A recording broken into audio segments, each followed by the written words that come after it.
దేశ అభివృద్ధికి ఏమని చెప్తాం? జీడిపి గ్రోత్ అంటాం.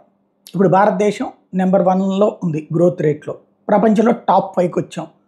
అదే సందర్భంలో ఏదైతే ఎలక్ట్రిఫికేషన్, రైల్వే ఎలక్ట్రిఫికేషన్ లాంటి దాంట్లో అతి ప్రపంచంలోనే 90% కంప్లీట్ చేసిన ఏకైక దేశం భారత్.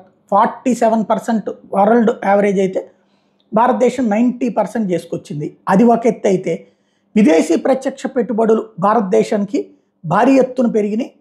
ఈ ఏడాది చూసుకుంటే ఈ 5 ఏళ్లలో చూసుకుంటే ఇండియాకి సంబంధించి గతంలో చైనా నెంబర్ 1 ఉండేది. 2014 నాటికి $255 బిలియన్ చైనా ఎఫ్డిఐలు తెచ్చుకోగలిగితే, భారతదేశం అప్పుడు $39.39 బిలియన్ సాధించింది. ఇప్పుడు ఇండియా $105.23 బిలియన్ ఈ ఏడాది విదేశీ ప్రత్యక్ష పెట్టుబడులు వస్తే, చైనా 70.23కి పడిపోయింది. ఇది అతి పెద్దదైనటువంటి మార్పు. ఇది ఎవరు అవునన్నా కాదన్నా జరుగుతున్నటువంటి మార్పు. దానికి సజీవమైనటువంటి సాక్ష్యం ఈ డేటా అన్నమాట.